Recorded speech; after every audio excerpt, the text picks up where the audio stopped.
Okay, again, and I don't like using other people's explanations of things because I like to tailor it to my own needs.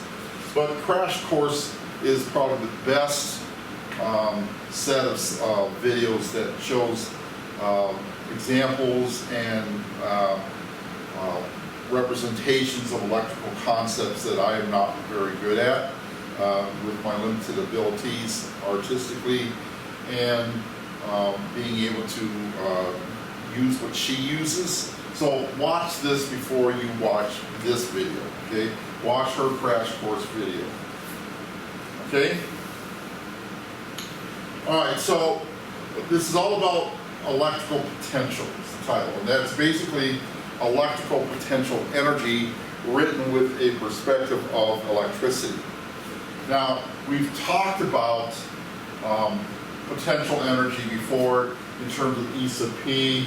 The book sometimes uses PE for potential energy and sometimes uses U for that. We've used U and EP extensively. But now we're going to get into the electrical aspect, which is a completely different dimension. This is in terms of what we call physics mechanics, which is the meat and potatoes of physics, which is pretty much what we've been studying for the most part. Shinny goes through, that's the name of the woman who does these videos. Shinny goes through and explains in pretty good detail about how a point charge is moved. Now, a point charge is usually a positive charge in an electrical field in which you have a negative on one side and a positive on the other side. And how you move that away from the negative toward the positive, which is kind of opposite of what it really wants to do. So we measure the changes through that repulsion, if you will. Now, the formulas that are used in this, and she brings up, first of all, this is what we studied in mechanics at the very beginning, when we said work was defined as force times distance. In terms of electrical force, force is defined as the charge times the electric field, and usually there's an E arrow right there to show electric field, but I don't use it because I don't have a keyboard that will do that sufficiently. So, and I think the book was having the same issues. So we just call it E instead of E arrow or E vector. So you combine these together and work is equal to QED, and that is both for kinetic and potential. They're equal but opposite each other, but they can be found the same way. And just like in mechanics, you could have done that too. You can find your kinetic energy by using the potential energy formula and vice versa. So when we do this, if I take the potential energy and divide by Q, and as a comparison, Q is the charge of the electrons in terms of coulombs, then this is going to be equivalent to volts, which is measured in joules per coulomb, because energy is measured in joules, charge is measured in coulombs. So basically 1 volt is equal to 1 joule per coulomb. That's in terms of labels here, what's going on here. And we also, using the formula up there, we can find that the voltage is equal to your electric field divided by the distance in movement within the electric field. And that's going to have a rather key play too, but it's also, like I said, same thing as the potential energy divided by the charge. They are equal to each other. And they come in real handy in these problems. So let's take a look at the first example in this lesson. We have 2 parallel plates at 12 volts, and the electric field within those parallel plates are 1200 newtons per coulomb. The question then is, how far apart are those plates in order to achieve this? So in order to do this then, we're going to be using E equals V over D. And this is going to be equal to 1200 newtons per coulomb is equal to the voltage, which we said is 12.0 volts. divided by the distance.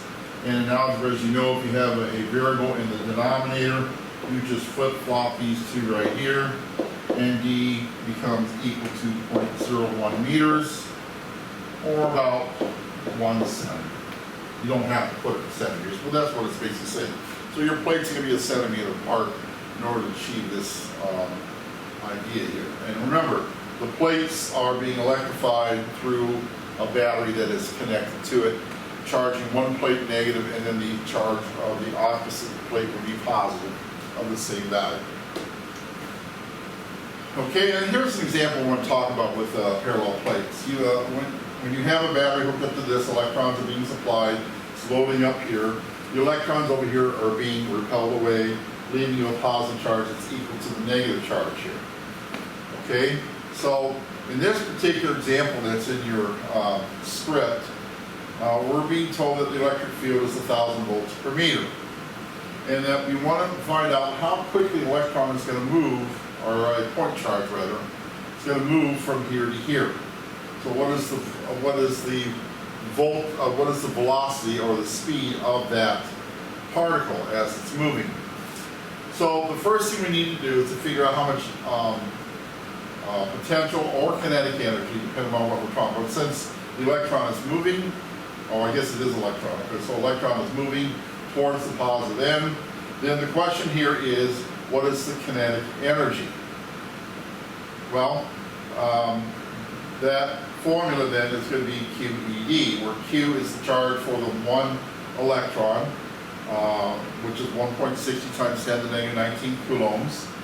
The E is 1,000 volts per meter, and the distance here has to be converted from centimeters to meters, and I got 1 times 10 to the negative 3rd meters in my conversion, and I plug that in, multiply these three together, and I get 1.60 times 10 to the negative 19 joules. Now, that doesn't give me the velocity, but because I know that this is kinetic energy, and this is an electron that is moving, kinetic energy is defined, as we found out a while ago, that is 1/2 mv squared. So 1/2 m, mass of the electron, we go to the back of the book and find that the mass of the electron is 9.11 times 10 to the negative 31 kilograms, times v squared, and that's equal to the kinetic energy, which we calculated up here, 1.60 times 10 to the negative 19 joules. All right, so just using a little bit of algebra, dividing by this over here, then taking the square root as I've got written right here, I get 5.93 times 10 to the 5th meters per second. Now, to give you a little perspective as to how fast that is, there's a concept called C, like an E equals mc squared. C, they call it the speed of light, but it's really the speed of electromagnetic radiation. And that is about 3 times 10 to the 8th. And as you can see, this is, this is like almost 1,000 times slower than that. But when I say slower, that means it's approaching the speed of light. That's pretty amazingly fast. So electrons are very, very difficult to pin down where they are, as we talked about in chem with the uncertainty principle, because they are moving so fast, so we just look at probably where they're located. Same thing here. If we know that electron is moving in like 0.1 centimeters, we'll describe here, this is how fast it's going to go to through that distance. So, your assignment are practice problems.